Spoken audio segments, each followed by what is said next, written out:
This is Gemara Kesubos Daf Ches. All the learning has been generously sponsored as a schos for the entire Chabura. Emir Hashem, the learning of all the Chabura should bring the entire Chabura only incredible success in all their endeavors. And we pick it up in the Mishnah on the bottom of Kov Zayin Amid Beis. We began this parak with the machlikesim between Chanan and Bnei Kahanim Gedalim.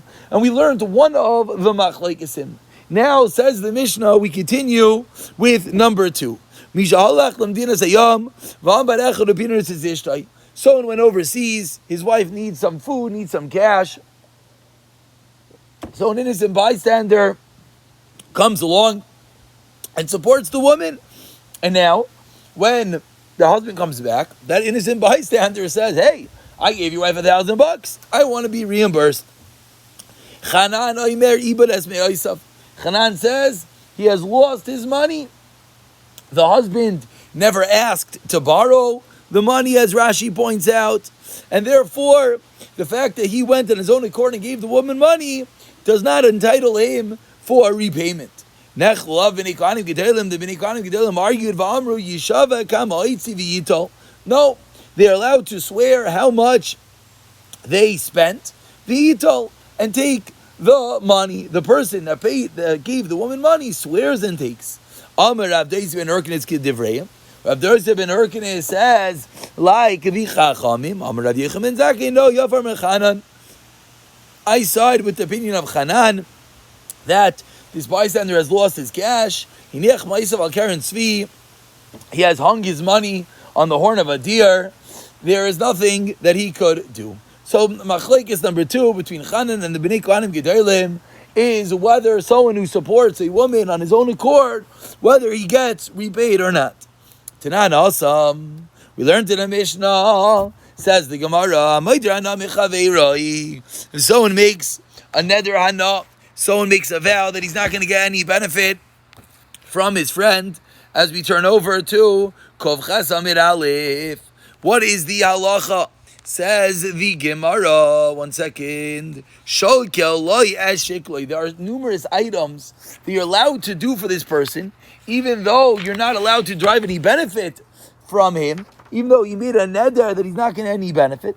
Still, you're allowed to do numerous items. What are these numerous items? Number 1, you're allowed to pay the machzis a shekel for him.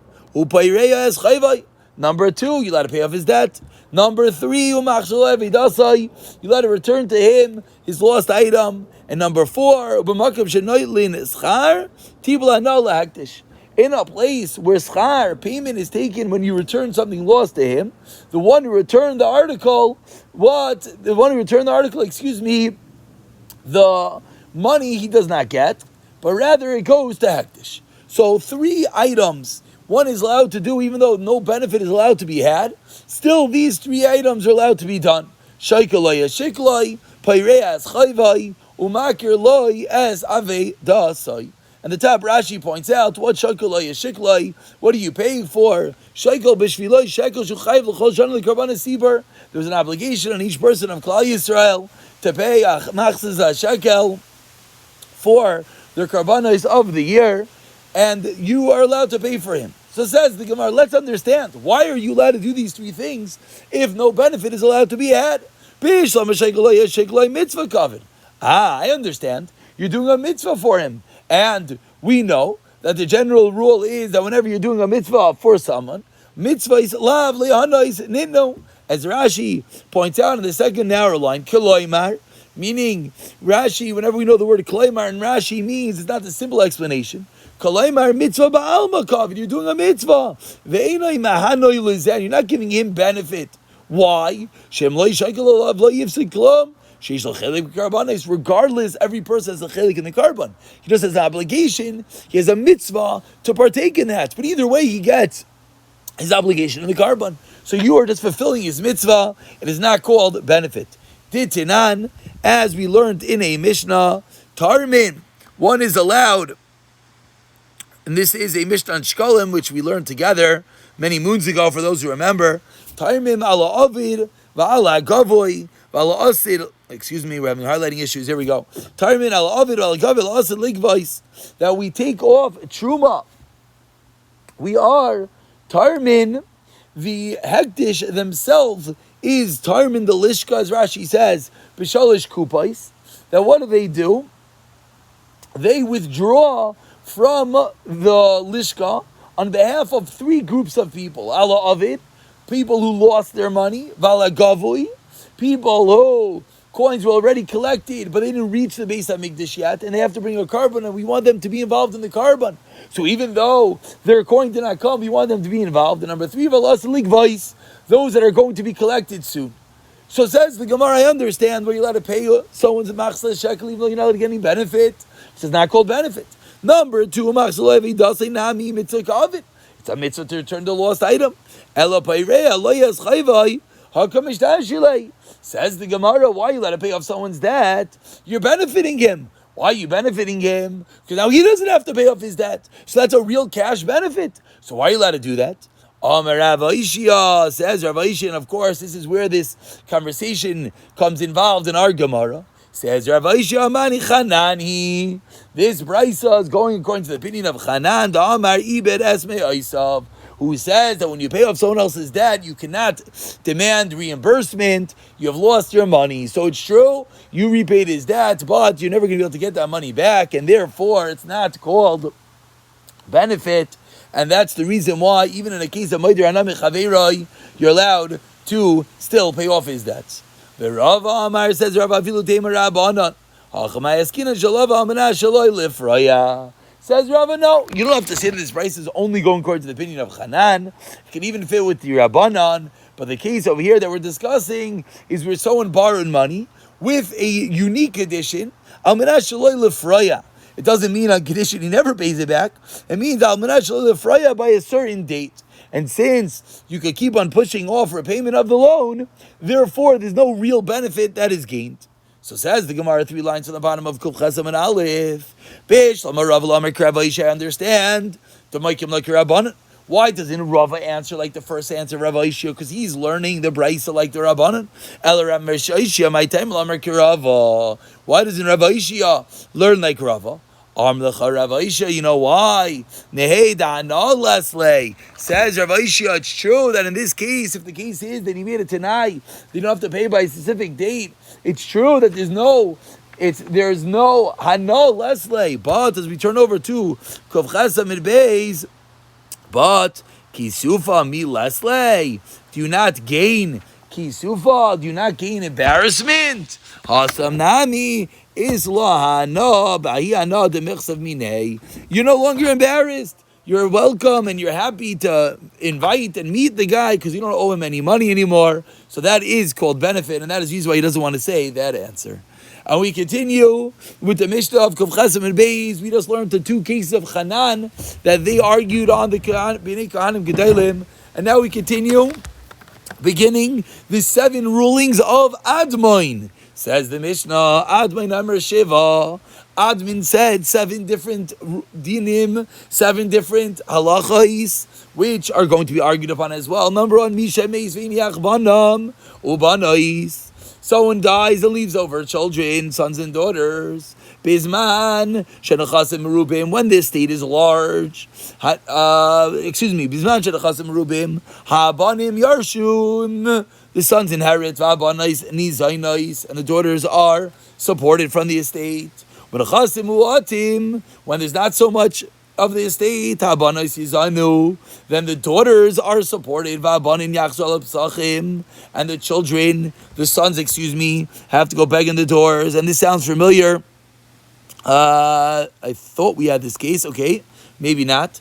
But says the Mishnah, that is the din of Admoin. If the estate is large, the sons inherit, the daughters get fed. If there's not so much, then the daughters still get fed, but the sons go begging on the doors. And Rashi points out, this is a Tekanas Chachamim, as you will see.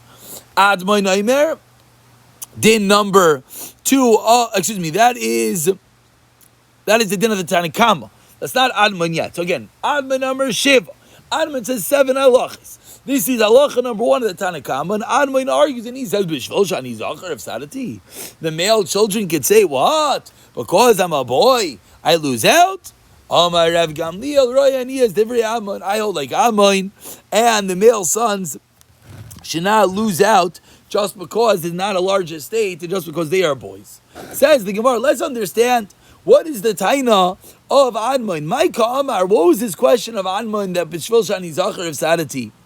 Amar Rabbi Yochi Kamar, B'shvil shani zachar v'roi lasik ba'Torah of sadati. The taina is because I'm a male and I'm able to learn Torah, I shall lose out. Amar le Rava, man ta'asik b'Torah u'diyaris, man ta'asik b'Torah le'yaris. What does learning Torah have to do with this? It's true, learning Torah has to do with everything. But says Rava, the fact that you're learning Torah, what does that have to do with the din of Yerusha?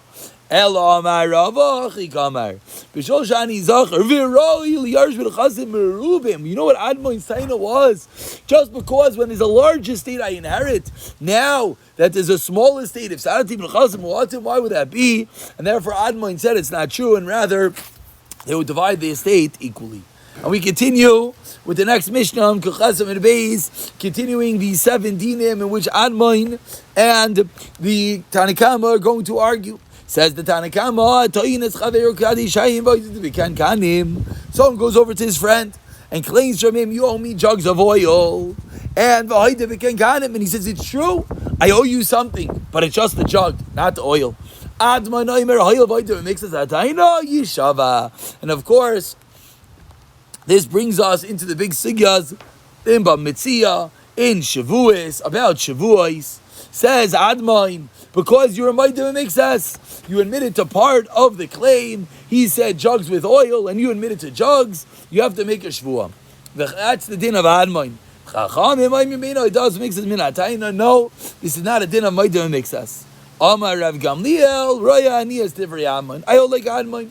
So now we have to understand what exactly is this conversation between the Chachamim and Admoin in the Mishnah about Moedim Mixas, in this case where he asked for jugs of oil and he admitted to the jugs.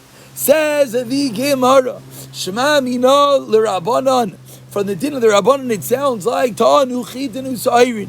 If I claim you owe me wheat and barley, and you admitted to one of them, Potter. Sounds like you're Potter. Just like the Chachamim said, and in this case where you claim the jugs and the oil, and he admitted to the jugs, and the Chachamim said it's not a Moedim Mixas. So it sounds like in the case of wheat and barley, and you admitted to the barley, you're going to be Potter. And if that is true, let me have it. You have to do Rav Nachman Amar Shmuel. Rav Nachman Amar Shmuel. Tanu Chitinu Sairim V'Adol Be'achamehem Chayiv. That you are obligated to swear. So I asked the Gemara. Our Mishnah seems to be a kasha on Rav Nachman Amar Shmuel. Amar Rav Yudah Amar Rav. No, it's no raya that if you're asked for wheat and barley and admitted to barley that you're Potter. You know why? Because Betana Mida. The case in the Mishnah is where he demanded a midah, a measure of oil. That when he said kankanim shel kadi shemen, it didn't mean he asked for jugs and oil, but rather he was saying that it's a measurement of oil. The word kadi shemen just means a measurement of oil. Says the Gemara, a beautiful explanation. But Admoin. Now Admoin makes no sense. Admoin says your Maidim Mixas. Maidim Mixas, the guy asked for a measurement of oil, and you said I owe you jugs. That's no sheikhis. So why would that be a case of Maidim Mixas? Ella Amar Rava says, Rava, you're right. Let me give you a noob shot. The Kuli Alma, everyone agrees. Echad Amar Lei Malei Asara Kadesh Shemen Yeshli Bebayircha. Everyone agrees that in a scenario where someone says to another person, I have the amount of 10 jugs of oil in your pit, that shemen kata in lay.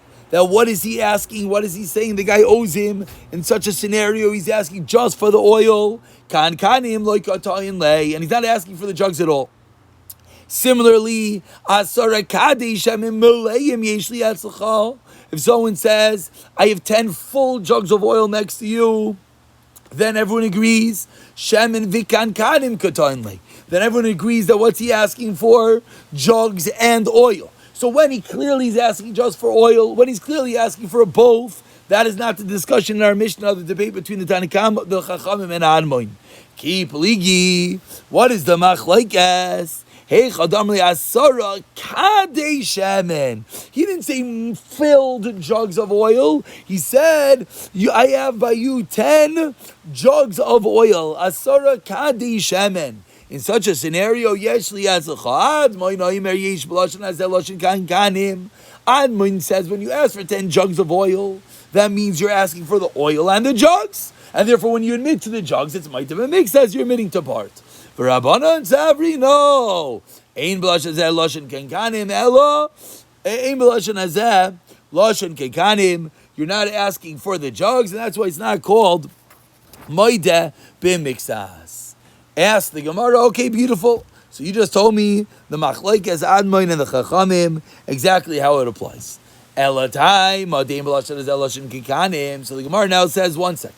The reason why the Chachamim said it's not a Moedah Mixas is because the wording of Asara Kadishem and 10 jugs of oil does not mean jugs. So the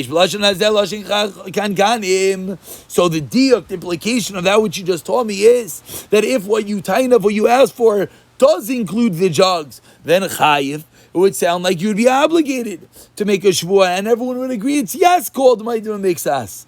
Lema tavi tuf the Rav Chiya bar Abba. This is a kash Rav Chiya bar Abba. Tamer Rav Chiya bar Abba tanuchit and isarim lo bechem potter. As we started off, when someone asked for wheat and barley yomi, and he says no, I only you one of them.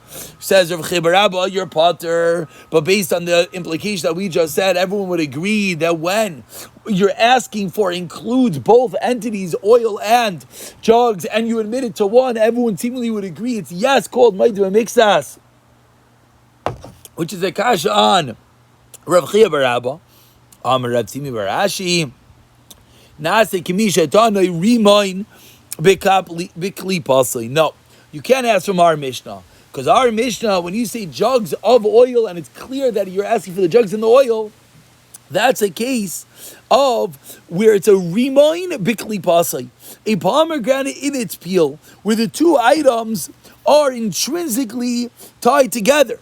The case of Rav Chiya bar Abba was a case where I asked my friend and I said, you owe me wheat and barley, two separate entities. And the question is, when I admit to one, whether that's called a Moedah Mixas or not. That's the machlekes. But in our Mishnah, when we're saying jugs in oil, that's like saying you owe me a rimoin in its peel. Everyone agrees that's called one entity. Maskva Ravina, really? Rima b'loikli basai, loy mintar. They're not the same thing. A pomegranate is not guarded without its shell, meaning the shell is so intrinsically tied to the pomegranate because it's the shomer of the pri, it's the guard. But shemen mintar b'loikin kanim, the jug is not the guard for the oil. Ella, says the Gemara, you're right. Let's take a new answer. You have 10 jugs of oil. I have 10 jugs of oil by you. Shemen l'adam. The oil, I know what you're talking about. I don't have any oil. Kan kanim nami chamisha islecha chamisha leslach. That he on the oil, he says go jump in the lake. On the jugs, he admits to 5 out of the 10. So in this case, that when I ask for 10 jugs of oil, it means I'm asking for the oil and the jugs. So we see that I'm asking for the jugs. And because I can make you make a shvuah on the jugs, because you admitted to 5 of them, therefore I could be Migu, you swear on one, I make you swear on the other one. Al Yidei Gilgul, the concept of Gilgul Shvuah, that once you're able to obligate someone in one Shvuah, you're able to roll the Shvuah into something else. No, this does not include Kankanim, Mashatanu lo haidalai, Mashahaidalai leitanai. So the Gemara is concluding that the Machlekes, Admon and the Chachamim have nothing to do with the case of Rav Chiya bar Abba, nothing to do with asking for wheat and barley and admitting to one of them, because rather the Machlekes is about something entirely different.